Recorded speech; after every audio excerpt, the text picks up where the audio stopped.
अंडमान निकोबार के lieutenant governor admiral DK. Joshi, हमारे विभाग के सम्मानीय राज्य मंत्री संजय धोत्रे, स्थानीय सांसद श्री कुलदीप शर्मा जी, विभाग के सचिव, अन्य सभी पदाधिकारीगण, माननीय प्रधानमंत्री जी, आज बहुत ही ऐतिहासिक दिन है कि आज 2313 किलोमीटर लंबी सबमरीन ऑप्टिकल फाइबर चेन्नई से अंडमान को हम जोड़ रहे हैं, जिसका उद्घाटन आपके कर कमलों से हो रहा है। इसे बीएसएनएल एग्जीक्यूट कर रहे हैं एनईसी के माध्यम से। फंडिंग भारत सरकार की है और टीसीआईएल ने इसका प्रोजेक्ट बनाया है। माननीय प्रधानमंत्री जी, अंडमान निकोबार से हमारा भावनात्मक लगाव है। संघर्ष, त्याग और बलिदान की भूमि है अंडमान निकोबार। वीर सावरकर ने काला पानी की कोठरी में जो वीरता का संदेश दिया, उसने हमें बचपन से प्रेरित किया है। सुभाष चंद्र बोस की भी एक कर्मभूमि रही है और ये देश का सौभाग्य है कि आपने स्वयं जाकर इन भारत माता की इन दोनों सपूतों के महान योगदान को पुनः स्थापित किया और देश को बताया। और आज वैसे अंडमान निकोबार में ये देश के लिए सौभाग्य की बात है कि डिजिटल इंडिया, आत्मनिर्भर भारत, ये आपके दोनों सपनों की एक प्रकार से प्रतिमूर्ति ये सबमरीन ऑप्टिकल फाइबर और यशस्वी बनाएगा। वहां के लोगों को उत्साह, योगदान, अवसर, नियोजन सब मिलेंगे। और आपसे माननीय प्रधानमंत्री जी, मैं एक बात अवश्य कहूंगा, इसके सिलसिले में मुझे 2-3 बार उस इलाके का दौरा करने का सौभाग्य मिला। इसके लिए लोग उत्कंठा से प्रतीक्षा कर रहे थे। तो आज के अंडमान निकोबार के इस स्वर्णिम दिन के अवसर पर आपका मैं बहुत अभिनंदन करता हूं, आपको प्रणाम करता हूं। और मुझे मालूम है कि आपके आशीर्वाद से अंडमान निकोबार की जनता एक नए प्रेरणा के साथ डिजिटल इंडिया, टेक्नोलॉजिकल भारत, आत्मनिर्भर भारत, स्वावलंबी भारत के महान यज्ञ में जुटेगी। आपका बहुत अभिनंदन, आपको बहुत प्रणाम।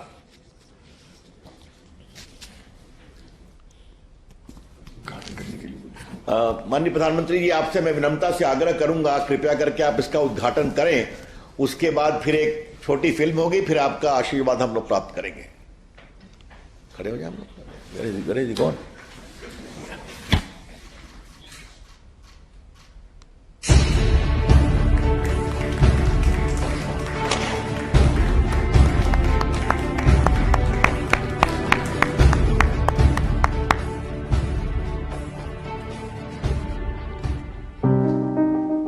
अंडमान निकोबार द्वीप समूह भारत के दक्षिण पूर्व में अपनी प्राकृतिक सुंदरता और सामरिक महत्व के कारण अपना विशेष स्थान रखता है। यहाँ स्वतंत्रता संग्राम के दौरान वीर सावरकर को काला पानी की सजा के लिए रखा गया था। साथ ही ये वही जगह है जहाँ नेताजी सुभाष चंद्र बोस ने 1943 में सबसे पहले भारतीय तिरंगा लहराया था। माननीय प्रधानमंत्री श्री नरेंद्र मोदी जी ने डिजिटल क्रांति को पूरे भारत में लाने का संकल्प लिया है, लेकिन इस खूबसूरत द्वीप समूह का जुड़ाव देश के शेष भाग से उपग्रह संचार के माध्यम से था और यहाँ की लगभग 4 लाख जनसंख्या के लिए इंटरनेट और हाई स्पीड डेटा की उपलब्धता सुगम नहीं थी। माननीय प्रधानमंत्री श्री नरेंद्र मोदी जी ने 30 दिसंबर 2018 को पोर्ट ब्लेयर में सबमरीन ऑप्टिकल फाइबर केबल के इस महत्वाकांक्षी प्रोजेक्ट की आधारशिला रखी। इस प्रोजेक्ट के तहत चेन्नई से अंडमान आइलैंड्स के बीच लगभग 2300 किलोमीटर अंडर सी सबमरीन ऑप्टिकल फाइबर केबल बिछाने का लक्ष्य रखा गया। पोर्ट ब्लेयर उतना ही मेनलैंड है जितना दिल्ली, मुंबई और चेन्नई है। साथियों, औद्योगिक और टूरिज्म का विकास तब होता है जब कनेक्टिविटी अच्छी होती है। यहां की कनेक्टिविटी को मजबूत करने के लिए इस वर्ष फोन और इंटरनेट कनेक्टिविटी को भी बेहतर किया जा रहा है। चेन्नई से आ रही अंडर सी ऑप्टिक फाइबर केबल से अब पोर्ट ब्लेयर में उतना ही अच्छा इंटरनेट चलेगा जितना कि दिल्ली या चेन्नई में चलता है। अब बारी थी इस चुनौतीपूर्ण कार्य को करने की और बीएसएनएल ने युद्ध स्तर पर चेन्नई और पोर्ट ब्लेयर के दोनों छोरों से समुद्री केबल बिछाने का कार्य शुरू किया। अंडमान निकोबार के 8 द्वीप समूहों पोर्ट ब्लेयर, स्वराज द्वीप, little Andaman, car Nicobar, Kamorta, great Nicobar, long island और रंगत को जोड़ने के लिए समुद्री केबल के लिए विशेष केबल लैंडिंग स्टेशन बनाए गए और देखते ही देखते 1224 करोड़ का ये प्रोजेक्ट योजनाबद्ध तरीके से पूरा कर लिया गया। आज पोर्ट ब्लेयर को चेन्नई और स्वराज द्वीप और लिटिल अंडमान से जोड़ने वाले 3 मेन सेगमेंट्स का शुभारंभ प्रधानमंत्री श्री नरेंद्र मोदी जी के कर कमलों द्वारा किया जा रहा है। इससे अंडमान निकोबार द्वीप समूह के निवासियों और लाखों पर्यटकों को इस इंफॉर्मेशन सुपर हाईवे से जोड़ा जा रहा है। सामरिक महत्व के इस द्वीप समूह पर भारतीय सेना की इंटरनेट जरूरतों को पूरा करने के लिए भी ये परियोजना लाभप्रद होगी। समुद्री ऑप्टिकल फाइबर केबल के जरिए भारतीय द्वीपों को जोड़ने की ये पहली परियोजना है। ये परियोजना इन द्वीपों के निवासियों के जीवन में बड़ा बदलाव लाएगी। अब इस द्वीप समूह में टेलीमेडिसिन, ऑनलाइन एजुकेशन की सुविधा, पर्यटन और उद्योगों को बढ़ावा, स्थानीय अर्थव्यवस्था में वृद्धि और नागरिकों के जीवन स्तर में और सुधार होगा। साथ ही इससे कुशल प्रशासन के लिए भी काफी मदद मिलेगी। इस केबल से बीएसएनएल के साथ साथ अन्य टेलीकॉम कंपनियां भी अपना नेटवर्क अंडमान निकोबार द्वीप समूह में लगा सकेंगी। अब डिजिटल क्रांति के साथ अंडमान निकोबार द्वीप समूह भी देश के साथ कंधे से कंधा मिलाकर नए और आत्मनिर्भर भारत की ओर अग्रसर होगा।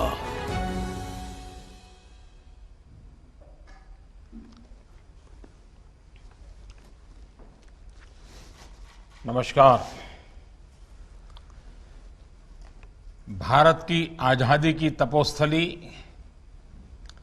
संकल्प स्थली,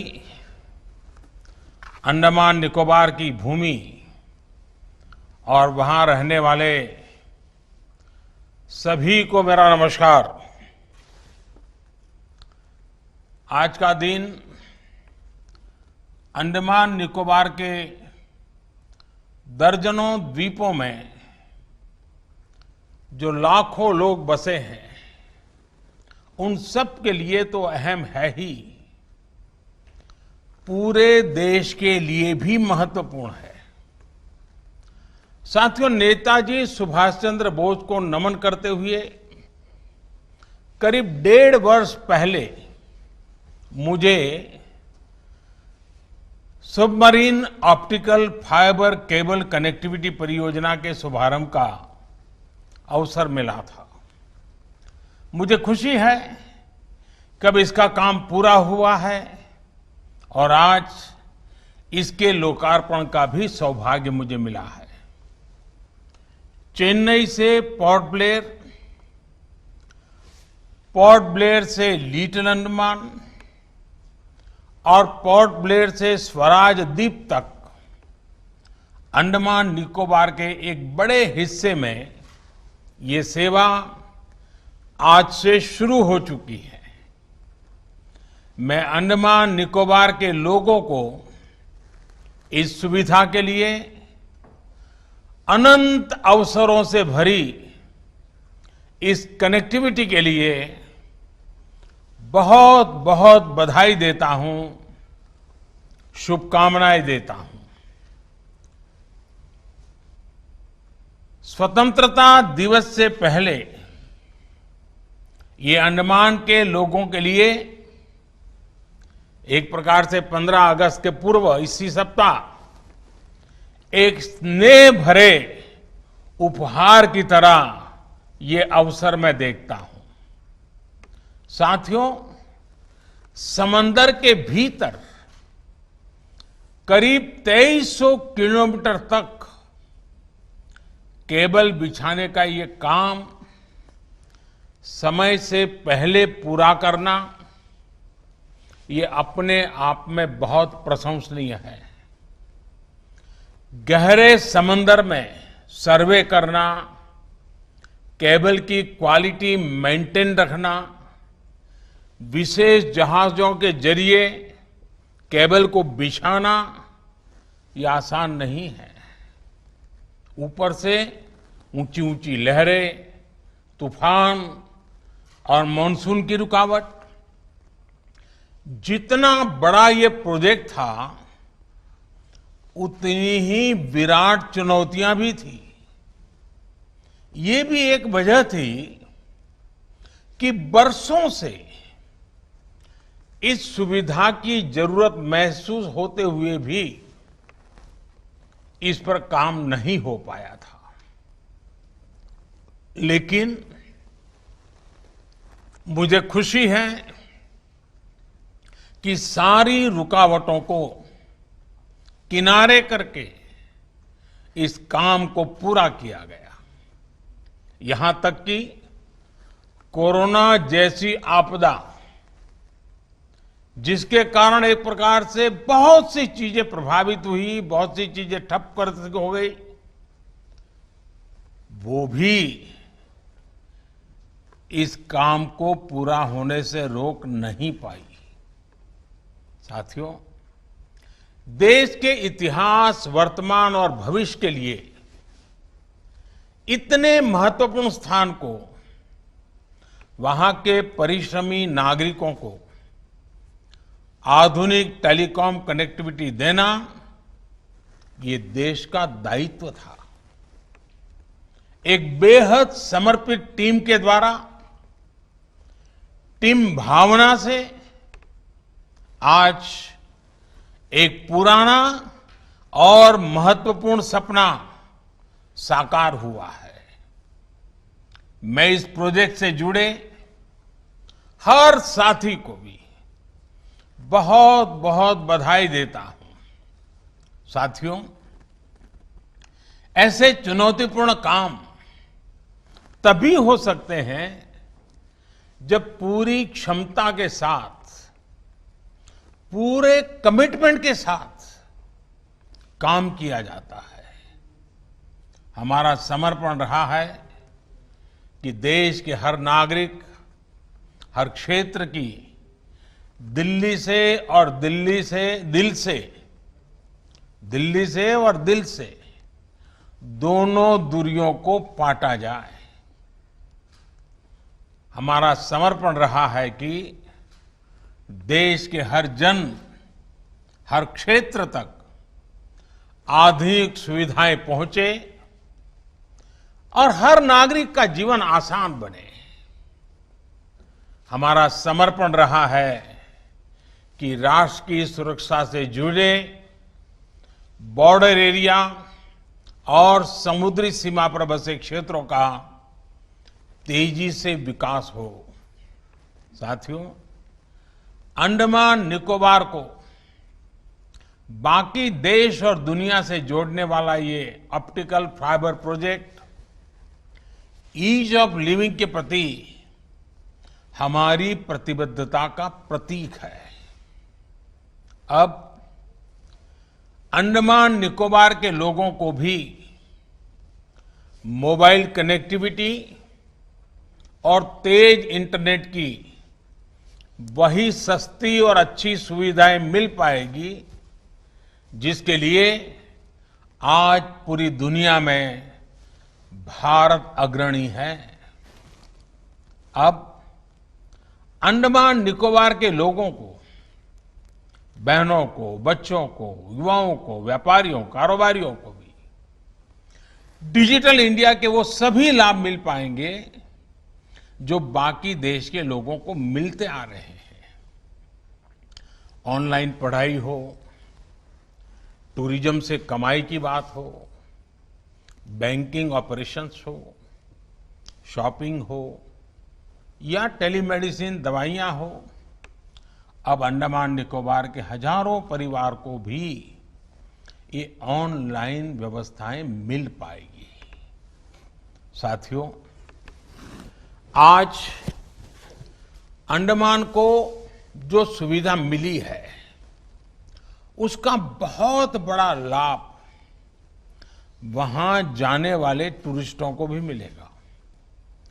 बेहतर नेट कनेक्टिविटी आज किसी भी टूरिस्ट डेस्टिनेशन की सबसे पहली प्राथमिकता हो गई है। पहले देश और दुनिया के टूरिस्टों को मोबाइल और इंटरनेट कनेक्टिविटी का कम होना बहुत अखरता था। अपने परिवार से, अपने बिजनेस से एक प्रकार से उसका निरंतर संपर्क कट जाता था। अब ये कमी भी खत्म होने वाली है। अब इंटरनेट अच्छा मिलेगा तो मुझे पूरा विश्वास है कि लोग जो टूरिस्ट के नीचे वहां आते हैं वो वापस जाने की जल्दी नहीं करेंगे। वो लंबे समय के लिए वहां रुकना पसंद करेंगे और जब लोग ज्यादा रुकेंगे, अंडमान निकोबार के समंदर का, वहां के खान पान का आनंद लेंगे तो इसका बहुत बड़ा प्रभाव रोजगार भी पड़ेगा और रोजगार के भी नए अवसर बनेंगे। साथियों, अंडमान निकोबार के इकोनॉमिक स्ट्रेटेजिक कोऑपरेशन और कोऑर्डिनेशन का ये प्रमुख केंद्र है। हिंद महासागर हजारों वर्षों से भारत के व्यापारिक और सामरिक सामर्थ्य का सेंटर रहा है। अब जब भारत इंडो पैसिफिक में व्यापार, कारोबार और सहयोग की नई नीति और रीति पर चल रहा है, तब अंडमान निकोबार सहित हमारे तमाम द्वीपों का महत्व और अधिक बढ़ गया है। एक्ट ईस्ट पॉलिसी के तहत पूर्वी एशियाई देशों और समंदर से जुड़े दूसरे देशों के साथ भारत के मजबूत होते रिश्तों में अंडमान निकोबार की भूमिका बहुत अधिक है और ये निरंतर बढ़ने वाली है। नए भारत में अंडमान निकोबार द्वीप समूह की इसी भूमिका को मजबूत करने के लिए 3 साल पहले आइलैंड डेवलपमेंट एजेंसी का गठन किया गया था। आज आप देख रहे हैं कि अंडमान निकोबार में जो प्रोजेक्ट बरसों बरस पूरे नहीं होते थे, वो अब तेजी से कंप्लीट हो रहे हैं। साथियों, अंडमान और निकोबार के 12 आइलैंड्स में हाई इंपैक्ट प्रोजेक्ट का विस्तार किया जा रहा है। मोबाइल और इंटरनेट कनेक्टिविटी की एक बहुत बड़ी समस्या का समाधान तो आज हो चुका है। इसके अलावा रोड, एयर और वाटर के जरिए फिजिकल कनेक्टिविटी को भी सशक्त किया जा रहा है। नॉर्थ और मिडल अंडमान की रोड कनेक्टिविटी को मजबूत करने के लिए 2 बड़े ब्रिज और NH4 के चौड़ीकरण पर तेजी से काम हो रहा है।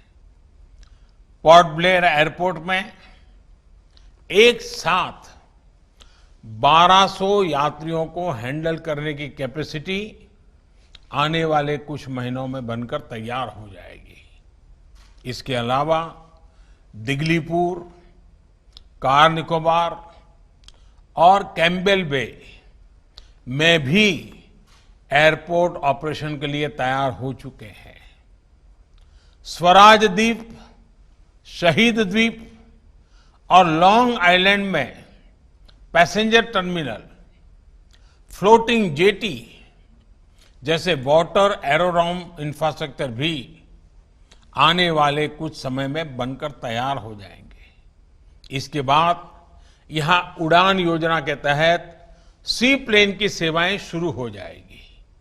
इससे एक आइलैंड से दूसरे आइलैंड की कनेक्टिविटी मजबूत होगी और आने जाने में आपका समय भी कम लगा करेगा।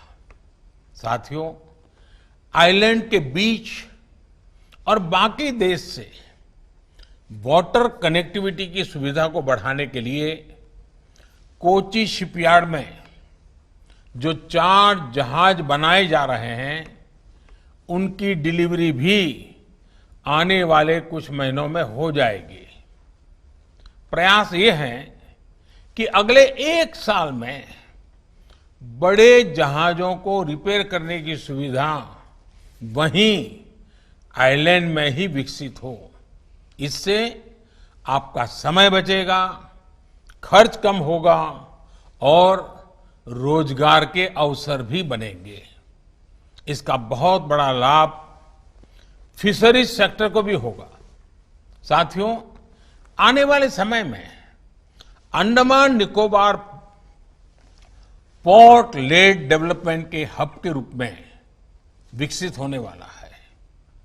अंडमान निकोबार दुनिया के कई पोर्ट से बहुत कॉम्पिटिटिव डिस्टेंस पर स्थित है।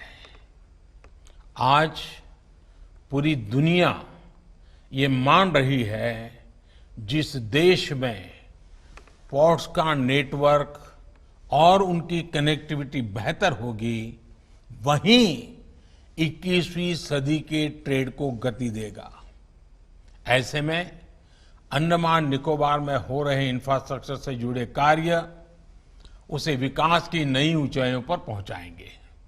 साथियों, आज जब भारत आत्मनिर्भरता के संकल्प के साथ आगे बढ़ रहा है, ग्लोबल मैन्युफैक्चरिंग हब के रूप में ग्लोबल सप्लाई और वैल्यू चेन के एक अहम प्लेयर के रूप में खुद को स्थापित करने में जुटा है, तब हमारे वाटरवेज और हमारे पोर्ट्स के नेटवर्क को सशक्त करना बहुत जरूरी है। बीते 6-7 साल में पोर्ट डेवलपमेंट और पोर्ट लेड डेवलपमेंट को लेकर जो काम हो रहा है, उससे देश को नई ताकत मिल रही है। आज हम नदी जलमार्गों का एक बड़ा नेटवर्क तैयार कर रहे हैं, जो समुद्र के बड़े पोर्ट्स को देश के लैंडलॉक राज्यों से कनेक्ट कर रहा है। पोर्ट इंफ्रास्ट्रक्चर के विकास में जो कानूनी अड़चनें थी, उन्हें भी निरंतर दूर किया जा रहा है। सरकार का ध्यान समंदर में ईज ऑफ बिजनेस को प्रमोट करने और मैरीटाइम लॉजिस्टिक्स को सरल बनाने पर भी है।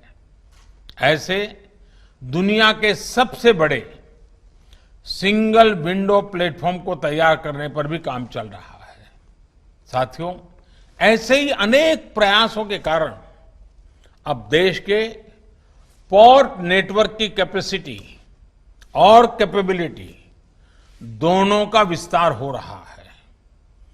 3 दशक के इंतजार के बाद वेस्ट कोस्ट में भारत के पहले डीप ड्राफ्ट ग्रीनफील्ड सी पोर्ट को सैद्धांतिक मंजूरी दी जा चुकी है। इसी तरह ईस्ट कोस्ट में डीप ड्राफ्ट इनर हार्बर के निर्माण का काम भी तेजी से चल रहा है। अब ग्रेट निकोबार में करीब 10,000 करोड़ रुपए की संभावित लागत से ट्रांसशिपमेंट पोर्ट के निर्माण का प्रस्ताव है। कोशिश ये है कि आने वाले 4-5 साल में इसके पहले फेज को पूरा कर लिया जाए। एक बार जब ये पोर्ट बनकर तैयार हो जाएगा तो यहां बड़े बड़े जहाज भी रुक पाएंगे। इससे समुद्री व्यापार में भारत की हिस्सेदारी बढ़ेगी, हमारे युवाओं को नए मौके मिलेंगे। साथियों, आज जितना भी आधुनिक इंफ्रास्ट्रक्चर अंडमान निकोबार में तैयार हो रहा है, वो ब्लू इकोनॉमी के लिए भी बहुत महत्वपूर्ण है। ब्लू इकोनॉमी का एक अहम हिस्सा है फिशरीज, एक्वाकल्चर और सीवीड फार्मिंग। सीवीड के फायदे को लेकर आज दुनिया में चर्चा हो रही है। कई देश इसकी संभावनाओं को एक्सप्लोर कर रहे हैं। मुझे खुशी है कि अंडमान निकोबार में इसकी संभावनाओं को तलाशने के लिए पोर्ट ब्लेयर में जो पायलट प्रोजेक्ट चलाया गया था, उसके नतीजे उत्साहित करने वाले हैं। अब इसकी खेती को आइलैंड्स में प्रमोट करने के लिए स्टडी शुरू हो चुकी है। अगर ये प्रयोग बड़े स्केल पर सफल होते हैं तो इसको देश में अन्य जगह पर भी विस्तार किया जा सकता है। इससे विशेष तौर पर हमारे मछुआरे साथियों को बहुत बड़ा लाभ होगा। मुझे उम्मीद है हमारे आज के प्रयास इस दशक में अंडमान निकोबार को, वहां के लोगों को न सिर्फ नई सहूलियत देंगे बल्कि वर्ल्ड टूरिस्ट मैप में भी प्रमुख स्थान के तौर पर स्थापित करेंगे। एक बार फिर आप सभी अंडमान निकोबार वासियों को मोबाइल फोन और इंटरनेट कनेक्टिविटी की आधुनिक सुविधा के लिए मैं बहुत बहुत बधाई देता हूं। और अब जब कोरोना का समय है तो मैं विशेष रूप से आपके लिए प्रार्थना करूंगा कि आप स्वस्थ रहें, सुरक्षित रहें, आपका परिवार स्वस्थ रहें।